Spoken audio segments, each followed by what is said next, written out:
So guys, जैसा कि हमने पिछले एपिसोड में देखा, तियाशिन एकेडमी के सभी डिसिपल को थर्ड एल्डर ताइचू एशियन माइन के पास लेकर आ गए थे। सभी अंदर जाने के लिए उत्सुक थे क्योंकि गहराई में प्राचीन महाशक्तियों के द्वारा छोड़े गए विरासत और अवशेष भी अनगिनत होंगे, पर वहां जाने पर रिस्क भी उतना ही ज्यादा था। इसीलिए वो 5-5 करके डिसिपल को अंदर भेजने वाले थे। काओ यूशेंग अपने साथियों के साथ शियाओ को बचाने जाना चाहता था, इसीलिए वो सबसे पहले आगे आए, पर यूलिंग ऐसा नहीं होने देना चाहती थी और उसने उन्हें कमजोर बताकर खुद फिनिक्स फर्नेस के प्रोटेक्शन के साथ माइन की गहराई में चली गई थी, जहां उसका शियाओ से सामना हुआ। शियाओ ने उन्हें आसानी से हराकर बंदी बना लिया था और उनके सारे खजाने भी लूट लिए। जब दूसरे 5 और डिसेबल वहां आए तो शियाओ ने उन्हें भी धूल चटा दी थी और फिर उनकी याददाश्त मिटाकर उन्हें वापस से फिनिक्स फर्नेस से ऊपर भेज दिया था, पर वो सभी बेहोशी की हालत में थे, जिससे सभी परेशान हुए। किसी को समझ नहीं आ रहा था कि आखिर इन सभी को किसने चोट पहुंचाई होगी। तभी वहां का मौसम बिगड़ने लगता है। चारों तरफ फियर से लाइटनिंग स्ट्राइक हो रही थी। थर्ड एल्डर परेशान हुए कहते हैं कि ये संकेत अच्छे नहीं है, एशियन माइन में म्यूटेशन हो रहे हैं। मुझे डर है कि एक बड़ी घटना यहाँ घटित होने वाली है। हमें अब जल्दी से एकेडमी में वापस लौटना होगा। वहीं अब हमें माइन के डीप एरिया का सीन दिखाया जाता है, जहाँ अब शियाओ वापस से उस इमोर्टिलिटी पुल के वाटर को कंडेंस करने लग गया था, जिससे अब उसकी पावर काफी बढ़ गई थी और उसकी बॉडी काफी ज्यादा मात्रा में रिफाइन होने की वजह से इमोर्टिलिटी मेडिसिन निर्वाणा लेवल को उसने प्राप्त कर लिया था। तभी शियाओ को भी वहां एक रास्ते का एहसास होता है और उसे याद आता है कि जब उसने सुप्रीम डोजो में प्रवेश किया था, तब दाओ बाई ने उसे बताया कि 6 path of reincarnation celestial technique मेरे मास्टर के सुप्रीम पैलेस की मूल विरासत है। पर अब अफसोस की बात है कि मेरे पास सिर्फ उस विरासत का एक छोटा सा हिस्सा ही रह गया था। शियाओ सोचता है कि क्या वो बची हुई सुप्रीम पैलेस की अल्टीमेट 6 पाथ रीइंकार्नेशन टेक्निक यहाँ मौजूद हो सकती है, पर आखिर उसे यहाँ क्यों दफनाया गया होगा। इस सवाल के साथ वो वहाँ आगे बढ़ने लगता है। वो अब उस रास्ते पर पहुँच गया था जहाँ पुनर्जन्म के 6 पाथ की हेवनली आर्ट को स्टोर किया गया था। इस रास्ते पर प्रेशर काफी ज्यादा होता है, जिससे शियाओ को आगे बढ़ने में काफी प्रॉब्लम हो रही थी। इसीलिए उसने अपने थंडर एम्परर आर्मर को भी एक्टिवेट किया होता है। शियाओ को एहसास होता है कि ओरा इतना फियर्स है कि आसानी से एक एल्डर को भी फाड़ कर रख सकता है। इसका किलिंग इंटेंट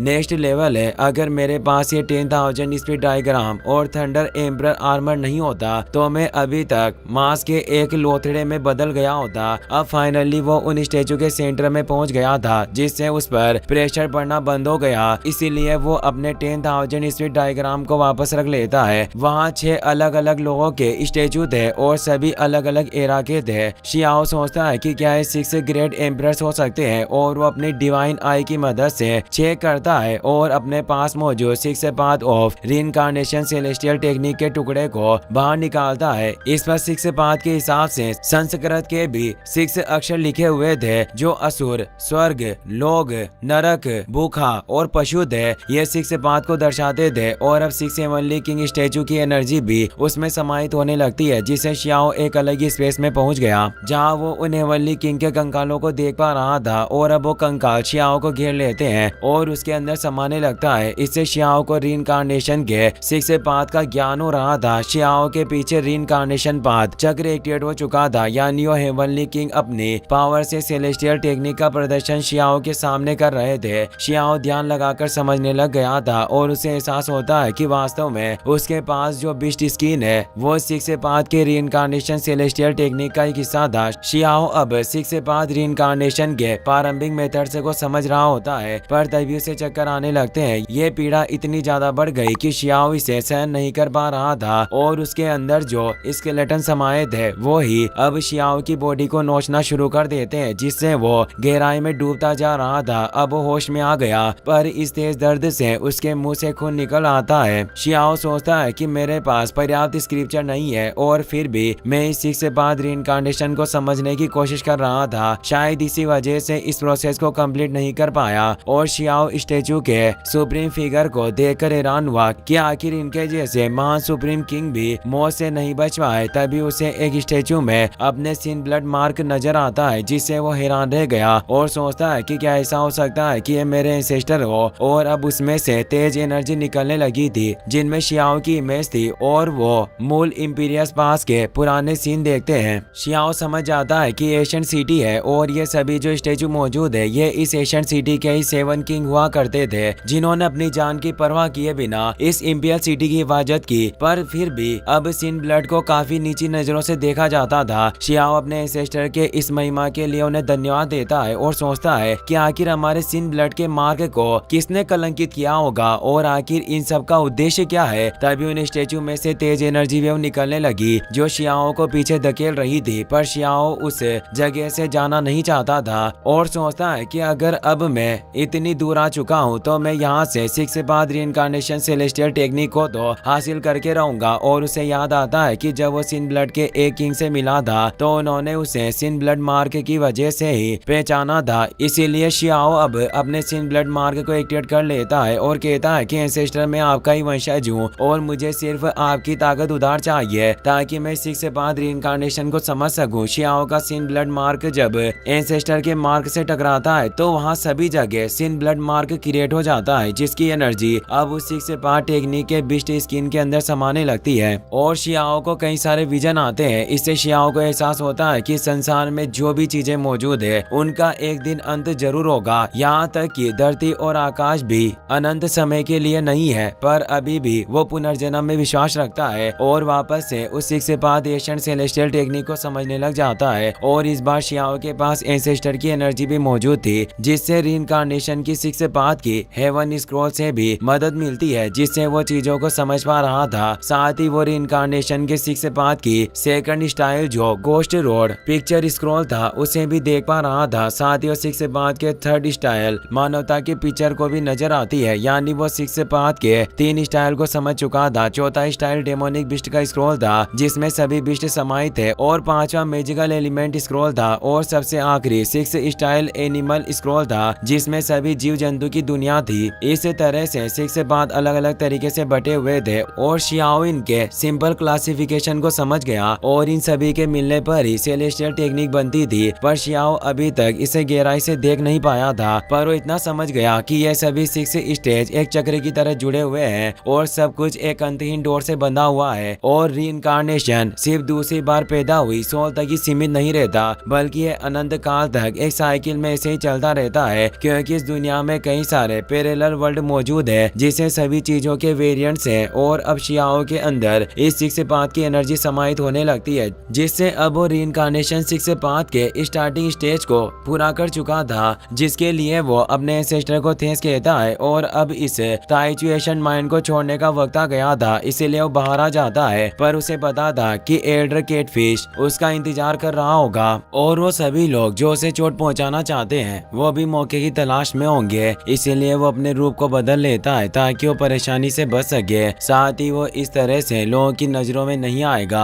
तभी उस जगह से गुलामों से एक भरी हुई शिप वुलियांग टियन की तरफ जा रही थी। शियाओ को भी तियानशिन एकेडमी में पहुंचना था, इसीलिए वो भी उसमें सवार हो जाता है। एल्डर कैटफिश अभी भी शियाओ का इंतजार कर रहा था और सोचता है कि इस ताइचू एशियन माइन में काफी तेज उतार चढ़ाव हुए, क्या वो लड़का अभी भी बचा हुआ होगा। शियाओ भी सोचता है कि वांग फैमिली के इस एल्डर ने मुझ पर जो इम्प्रिंट छोड़ा था, अगर मैंने उसे जबरन हटाने की कोशिश की तो शायद इससे मेरी प्रीमोडियल स्पिरिट डैमेज हो सकती है और मैं परेशानी में पड़ जाऊंगा। पर अगर मैं उस मार्ग को हटाना चाहता हूँ तो मुझे एकेडमी में मौजूद वांग फैमिली की उस यंग लेडी वांगशी को पकड़ना होगा और उसकी मदद से इस मसले को हल करना चाहिए। इस तरह से मेरी परेशानी भी कम हो जाएगी। अब हमें 1 महीने के बाद का सीन दिखाया जाता है जहाँ कई सारे सर्वेंट अब तियानशिन एकेडमी के एंट्रेंस पर पहुँच गए होते हैं। शियाओ भी वहाँ पहुँच गया था और सोच रहा था कि मैं सिर्फ कुछ महीने ही इस तियानशिन एकेडमी में आने से लेट हुआ हूँ, इसीलिए यहाँ पहले से मौजूद लोगों की कल्टिवेशन मुझसे ज्यादा नहीं बड़ी होगी और मैं जल्द ही उन्हें पकड़ लूंगा। तभी वहाँ मौजूद एक सर्वेंट गर्ल ये लुइंग कहती है कि तियानशिन एकेडमी में मौजूद कई सारे सर्वेंट ने इस्तीफा दे दिया है, पर अफसोस की बात है कि सर्वेंट के लिए काफी कम पोजीशन है। तो एक लड़का बोलता है कि हमारे लिए काफी अच्छा अवसर है क्योंकि आज कुछ को डिसेबल यहाँ आएंगे और वो हम में से किसी को अपने बेटर सर्वेंट के रूप में सिलेक्ट करेंगे जिससे इस तियानशिन एकेडमी में हम भी प्रवेश कर पाएंगे। तभी वहाँ एक तेज एनर्जी के साथ मुंतु आ जाता है जो तियानशिन एकेडमी का स्ट्रॉन्गेस्ट गॉड ऑफ वॉर होता है और उसकी पावर गॉड लेवल में थी। वो अपने लिए एक सर्वेंट को सिलेक्ट करने आया था। साथ ही प्रिंसेस बियान यू भी आई होती है। साथ ही अब फेंग जिंगटियन भी वहाँ वहाँ जाता है जो विंड ट्राइब का मेंबर होता है। ये लुई उन्हें देखकर काफी खुश हुई, कहती है कि ये मून तो प्रिंसेस बियान यू और विंड क्लेन के फेंग जिंगटियन वाकई खुद यहाँ अपने लिए बेटल सर्वेंट को चुनने के लिए आए हैं। ये काफी अच्छी बात है। शियाओ को याद आता है कि ये फेंग जिंगटियन वही है जो मुझे 10 सालों तक गुलामों की तरह कैद रखना चाहता था। आखिर ये विंड कबीले का मेंबर है।